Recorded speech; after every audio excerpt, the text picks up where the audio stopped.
يا أيها الذين آمنوا توبوا إلى الله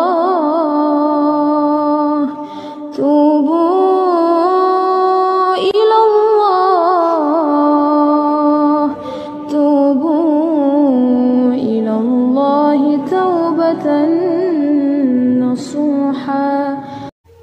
Bismillahirrahmanirrahim. Assalamualaikum warahmatullahi wabarakatuh. Alhamdulillah wassalatu wassalamu ala Rasulillah wa ala alihi wa sahbihi wa mawala amma ba'd. Sahabat anak pasar hijrah yang semoga dalam lindungan Allah Subhanahu wa taala.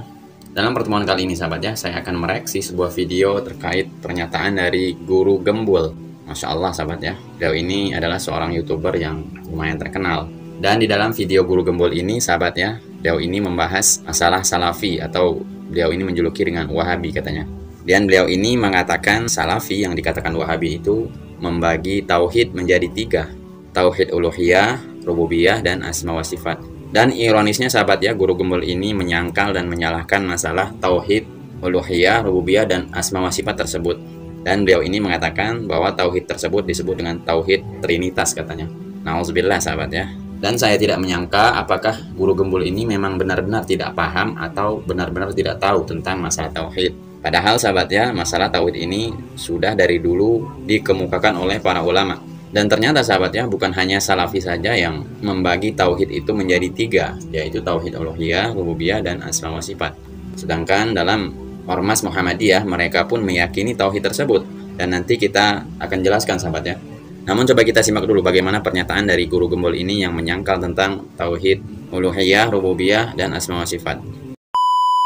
Wahabi itu dikenal sering bikin ajaran-ajaran baru atau bid'ah. Tapi bid'ahnya itu keterlaluan, karena bid'ah yang dimaksud itu dianggap sebagai sunnah. Contohnya beginilah, contoh yang paling parah gitu ya. Misalkan orang-orang Wahabi itu bikin trinitas tauhid. Trinitas tapi tauhid, yaitu bahwa tauhid rububiyah, tauhid itu dibagi menjadi 3, tauhid rububiyah, tauhid uluhiyah, dan tauhid asma wa sifat. Tidak ada satupun ajaran dalam Quran, dalam hadis yang membagi tauhid menjadi 3 seperti itu tuh gak ada. Sebenarnya sahabat ya, hukum asal tauhid itu memang satu dan tidak perlu dibagi-bagi. Dan hukum asal kalimat tauhid itu memang la ilaha illallah, yaitu tiada Tuhan yang berhak diibadahi dengan benar kecuali Allah Subhanahu wa taala. Namun sahabat ya, di dalam fenomena sekarang ini yang banyak sekali orang tergelincir kepada perbuatan syirik, sehingga para ulama membagi tauhid tersebut menjadi 3. Karena di zaman sekarang ini banyak sekali orang hanya meyakini saja tauhid uluhiyah, yaitu tauhid yang mengesahkan Allah Subhanahu wa taala. Namun banyak sekali mereka yang rusak di dalam tauhid rububiyahnya, yaitu mereka masih menyembah kepada kuburan, kepada laut, dan kepada orang-orang soleh tentunya. Dan coba kita simak sahabat ya, bagaimana penjelasan dari Muhammadiyah yang menjelaskan tentang 3 tauhid ini. Dan di dalam video selanjutnya, bagaimana penjelasan dari Ustadz Firanda yang membahas tentang masalah tauhid ini. Coba kita simak satu persatu. Jadi prinsipnya tentang penanya tadi, bagaimana pandangannya tentang tauhid yang 3 menurut Muhammadiyah. Sesungguhnya ini bukan masalah ormas Muhammadiyah atau bukan, tetapi ini adalah pengetahuan dasar tentang masalah tauhid. Kenapa? Karena orang Arab dahulu itu sering menyampaikan kalau ditanya siapakah yang menciptakan, mereka menjawab Allah, tetapi saat bersamaan mereka menyembah berhala. Jadi mereka mengakui Allah yang menciptakan, tapi giliran menyembah yang disembah berhala, uluhiyahnya rusak. Dan ini adalah istiqra para ulama. Para ulama istiqra, menganalisa, lalu kemudian dipetakan bahwa ada bagian uluhiyah yang disembah, mengakui Allah satu-satunya zat yang disembah. Kemudian ada bagian tadi rububiyah, mengakui Allah yang menciptakan, memelihara, dan seterusnya. Karena berapa banyak, termasuk Abu Lahab itu juga mengakui Allah, bahkan dalam sumpah-sumpahnya menyebut nama Allah, tapi giliran menyembah, siapa yang disembah? Yang disembah bukan Allah. Maka Abu Lahab itu ketika bersumpah, salah satu dalam kitab tafsir misalnya disebutkan, wallahi law wajadtu Muhammadan la darabtu fahu bihadzal hajar. Demi Allah, jika aku ketemu dengan Muhammad, akan aku pukul mulutnya dengan batu ini, kata Abu Lahab, kata istrinya.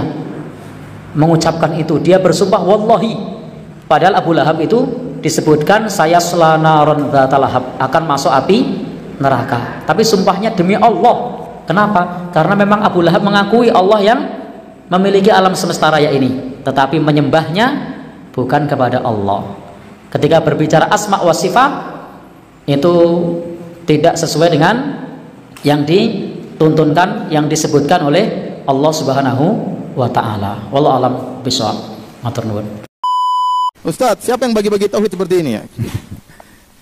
Ini dari mana dalilnya? Ini sering dibilang seperti itu ya. Kita bilang ini pembagian tidak perlu dalil. Ini hanya metode pembelajaran. Hanya metode pembelajaran. Anda nggak usah bagi juga nggak apa-apa. Yang penting Anda jangan salah. Saya tanya sama antum, apakah Nabi SAW meyakini hanya Allah pencipta? Apakah Muhammad SAW dan para sahabatnya meyakini Allah yang mencipta, hanya Allah yang mengatur, hanya Allah yang memiliki? Lah, keyakinan Nabi itu kita hanya namakan dengan tauhid apa? Rububiyah. Anda nggak namakan nggak apa-apa. Paham? Apakah Nabi dan para sahabatnya pernah menyembah selain Allah? Enggak, mereka menyembah cuma siapa?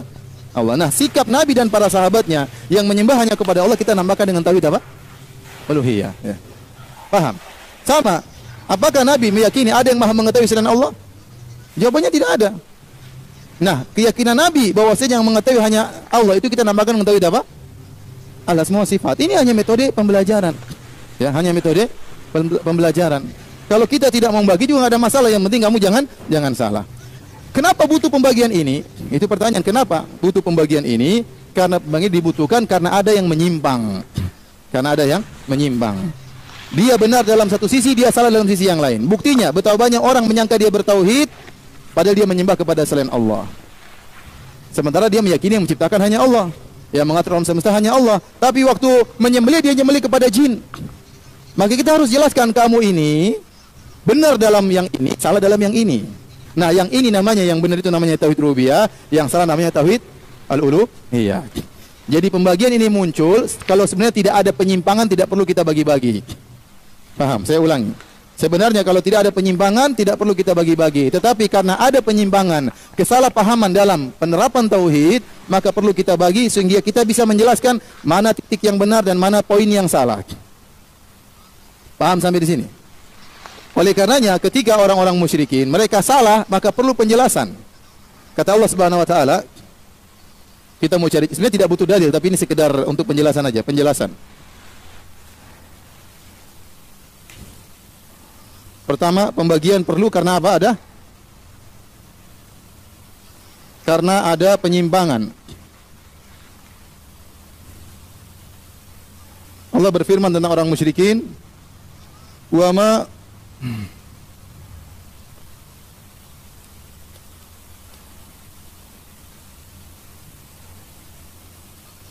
ma yu'minu aktsaruhum billahi illa wa hum musyrikun. Allah berfirman, tidaklah beriman, bayangkanlah, beriman kebanyakan mereka kepada Allah kecuali mereka musyrik. Iman tauhid. Jadi Allah menjelaskan dalam ayat ini, orang-orang musyrikin Arab mereka menggabungkan antara iman dengan kesyirikan. Allah berfirman, wa ma yu'minu aktsaruhum billahi illa wa hum musyrikun. Dalam akhir-akhir surat Yusuf, tidaklah kebanyakan mereka beriman kepada Allah kecuali mereka apa? Musyrik. Perhatikan, beriman dan syirik digabungkan dalam satu ayat, dan ini merupakan dua-duanya merupakan sifat orang-orang musyrikin Arab.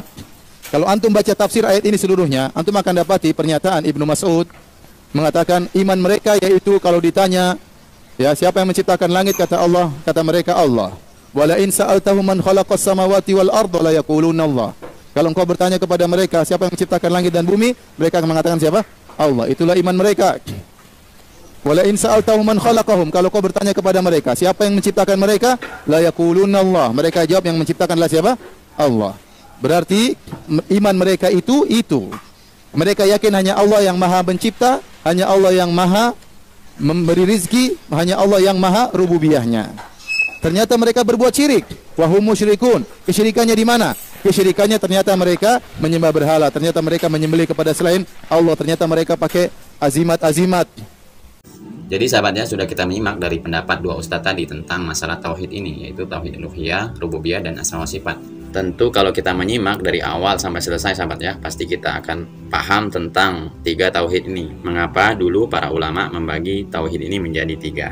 Bisa jadi guru gembul itu memang kurang paham atau tidak tahu sama sekali. Dan semoga video saya ini bermanfaat sahabat ya, agar kita lebih mengkaji lagi tentang tauhid ini, bagaimana kita mentauhidkan Allah dengan benar, agar di akhir hayat nanti kita benar-benar mati dalam mentauhidkan Allah Subhanahu wa taala.